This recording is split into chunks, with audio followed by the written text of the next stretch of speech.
नादा ना समझ पागल दीवाना, सबको तुमने अपना समझा ये भी ना जाना। मतलबी है लोग यहां पर मतलबी जमाना, सोचा साथ देगा साया निकला वो बेगाना। इस संसार में हम अकेले आते हैं, हमारा जन्म होता है तो हम अकेले आते हैं और इस संसार से हम अकेले जाते हैं। बीच में कुछ चंद लोग मिलते हैं जो हमें अपना कहते हैं, लेकिन बस वो कहते हैं, कोई अपना होता नहीं है।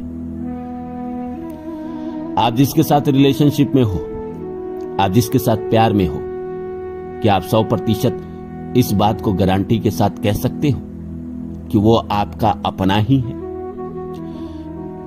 क्या इस बात को आप लिख के दे सकते हो कि वो आपके साथ फायदे के लिए नहीं जुड़ा है?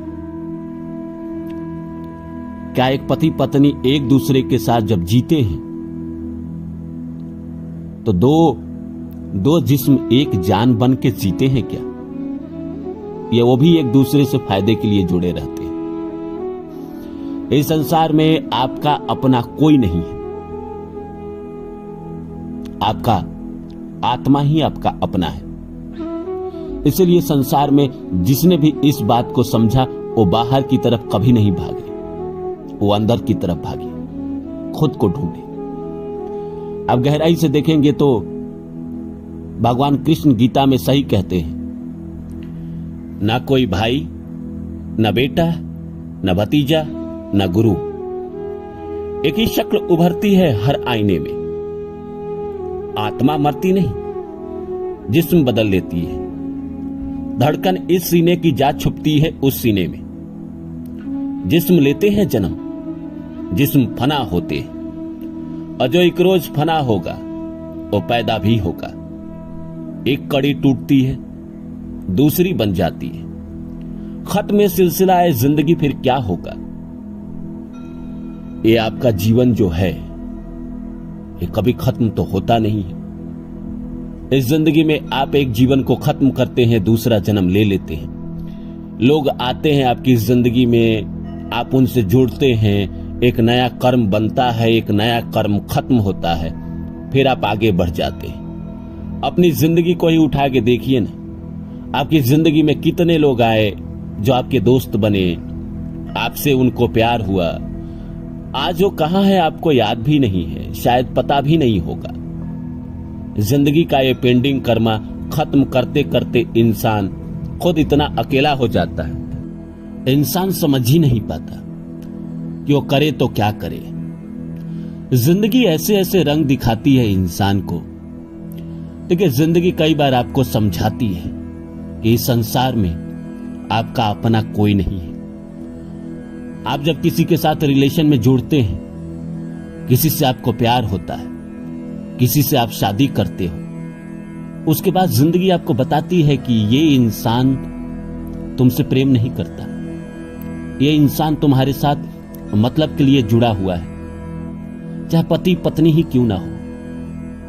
आप जिस पिता की बात करते हैं, क्या वो पिता आपके अपने हैं? उन्होंने आपको जन्म जरूर दिया है, लेकिन जिंदगी भर चाहते हैं कि आप उनके लिए भी कुछ करें। जब आप योग्य हो जाते हैं, जब आप कमाने के योग्य हो जाते हैं और आप न कमा पाते हैं, तो वही पिता आपको नकारा भी कहते हैं। माता का प्रेम थोड़ा इंसान का सबसे करीबी प्रेम है, क्योंकि उसमें निस्वार्थ भाव का प्रेम होता है। उसमें भी कई बार ऐसा होता है कि वो प्रेम भी कई बार वैसा नहीं होता जिसकी आपने कल्पना की है। संसार में इंसान जन्म लेके आता है, लोगों से जुड़ते चला जाता है। बचपन में अलग लोगों के साथ जुड़ता है, जैसे युवावस्था आती है उसकी जिंदगी में कुछ और लोग आते हैं। जब जवान होता है तो कुछ और लोग आते हैं, जैसे जैसे उम्र बीतती है तो कुछ और लोग आते हैं, फिर अंत समय में कुछ और लोग आते हैं। जिंदगी में लोग आते हैं जाते हैं, लेकिन आपका अपना कोई नहीं बन पाता। आपको निस्वार्थ भाव से जिंदगी भर कोई ऐसा प्रेम करे, वो आपकी जिंदगी में कोई हो ही नहीं सकता। एक ईश्वर का ऐसा प्रेम है। संसार में अगर प्रेम को तौला जाता है तो सबसे पहला जो प्रेम है वो ईश्वर का प्रेम है। ईश्वर के प्रेम से ज्यादा इस संसार में कोई प्रेम नहीं है। ईश्वर जितना आपको प्यार करते हैं, जिस भाव से प्रेम करते हैं, इस संसार में आपको कोई नहीं करता। जब भी आपकी जिंदगी में मुसीबत आती है तो आपको ईश्वर ही बचाने आते हैं, कोई नहीं आता उसके अलावा। आपका कोई भी कितना भी सगा क्यों ना हो, कोई भी भाई क्यों ना हो, कोई भी प्रेमिका प्रेमी क्यों ना हो, कोई भी पति पत्नी क्यों ना हो, ईश्वर के अलावा आपकी जिंदगी में कोई आपको बचाने नहीं आता। ईश्वर के बाद जो दूसरा प्रेम होता है वो माता पिता का होता है। माता पिता के भी प्रेम में 50% स्वार्थ रहित रहता है। 50% उसमें भी स्वार्थ होता है। 50% ही वो प्रेम है जिसमें थोड़ा स्वार्थ की कमी रहती है। अन्यथा इस धरती पर, इस जहां में आपका अपना कोई नहीं। अब कितना भी कह लो कि ये मेरा प्रेमी है, मेरा प्रेमिका है, ये मुझे दिल से प्यार करता है, ये मेरी पत्नी है, ये मेरा पति है, नहीं करता। कल उसको जरूरत लगेगा, वो उसको किसी और से प्रेम हो जाएगा, आपको एक पल नहीं लगाएगा, आपको छोड़ देगा, छोड़ के किसी और के साथ चला जाएगा। आपसे बेहतर कोई और मिल जाए तो उसके पीछे भागेगा। कोई ऐसी स्त्री मिल जाए आपके पति के जीवन में जो कहे कि मेरे साथ आ जाओ, मैं तुम्हें धन दूंगी, ऐश्वर्य दूंगी, और बाकी जो देना है वो तो दूंगी, तो आपका पति 1 मिनट में बिना सोचे आपको छोड़ के चला जाएगा। उसी तरह स्त्रियों का भी है।